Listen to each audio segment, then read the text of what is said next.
இந்தியாவை அழிக்க 130 அணு ஆயுதங்கள் தயார் நிலையில் இருக்கிறதா பாகிஸ்தான் அமைச்சர் ஒருத்தர் தெரிவிச்சிருக்காரு. இத பத்தி தான் இந்த வீடியோல முழுமையா பார்ப்போம்.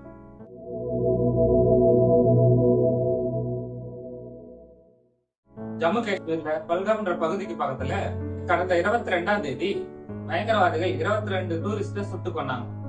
இதுல 12 பேர் காயமடைஞ்சாங்க. இந்த தாக்குதல் லஷ்கர்-இ-தொய்பா அமைப்பால வளர்க்கப்பட்டு பாகிஸ்தான் ஆதரவு அமைப்பான தி ரெசிஸ்டன்ட் ஃப்ரண்ட் அப்படின்ற குழுவினால நடத்தப்பட்டுச்சு. இந்த தாக்குதலுக்கு அப்புறம் இந்தியா முதல் கட்ட நடவடிக்கையா வாகா பார்டர் மூட உத்தரவிட்டுச்சு.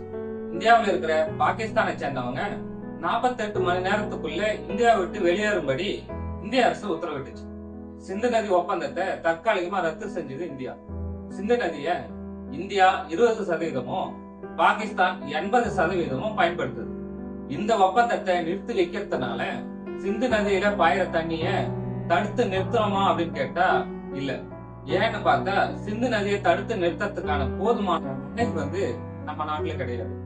சிந்துன்றது வருஷம் முழுசும் தண்ணீர் பாயிர ஒரு நதி. அதனால மத்த ஆத்துக்கு நடுவுல அணை கட்டுற மாதிரி அவ்வளவு சுலபம் கிடையாது. அப்படி அதை சமாளிச்சு அணை கட்டுறதுனா கூட குறைஞ்சது 10 வருஷமாவது ஆகும். இதனால சிந்து நதியில பாயிர தண்ணியை தடுக்க முடியாதுன்றதுதான் உண்மை. இதே சமயத்துல பல்காம்ல நடத்தப்பட்ட தாக்குதலுக்கு பதிலடி கொடுக்க தயாராயிட்டு இருக்கு இந்தியா. தேவையில பயங்கரவாத அமைப்புகளோட முகாம்களை தாக்குதல் நடத்தப்படலாம்னு சொல்லப்படுது. இதோ இந்த போட்டோல இருக்கிறவர் தான் அனிஸ் அப்பாசி. இவர் யாருன்னு பார்த்தா பாகிஸ்தானோட மினிஸ்டர். இந்தியா மேல அணு ஆயுத தாக்குதல் நடத்தப்படும் இவர் சொல்லி இருந்தாரு. இது தொடர்பா அவர் பேசும்போது சிந்து நதி நீரை நிறுத்தி வச்சா இந்தியா முழு நேர போருக்கு தயாராகி இருக்கிறதா அர்த்தம். இந்தியாவுக்குன்னு தனியா ஆயுத கிடங்க நாங்க வச்சிருக்கிறோம். அதுல 130 அணு ஆயுதங்கள் இந்தியாவை இலக்கா வச்சிருக்கிறோம். எங்க கிட்டயும் அணு ஆயுதம் இருக்கு, மிசைல்ஸ் இருக்கு. இது ஒண்ணும் காட்சி பொருள் இல்லைன்னு அனிஸ் அப்பாச்சி தெரிவிச்சிருக்காரு. நாட்டுல எங்கெல்லாம் அணு ஆயுதம் வச்சிருக்கிறோம்ன்றது யாருக்கும் தெரியாது. நான் மறுபடியும் சொல்றேன், எங்க கிட்ட பாலிஸ்டிக் மிசைல் இருக்கு. அது இந்தியாவை இலக்கா வச்சு தாக்குதல் நடத்தும்னு சொல்லி இருந்தாரு.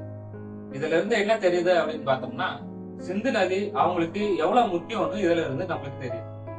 சிந்து நதியை முழுமையா தடுக்கப்பட்டா அந்த நாட்டுல விவசாயம் பாதிக்கப்பட்டு உணவு பஞ்சம் ஏற்பட அதிக வாய்ப்பு இருக்கு. அதனாலதான் பாகிஸ்தானை சேர்ந்தவங்க பயந்துட்டு இருக்காங்க. அந்த பயத்தோட வெளிப்பாடுதான் அனிஸ் அப்பாச்சியோட பேச்சு. பாகிஸ்தான் கூட இந்தியாவை ஒப்பிட்டு பார்த்தா ராணுவம், விமானப்படை, கப்பல் படையில பாகிஸ்தான் இந்தியாவை விட குறைவுதான்.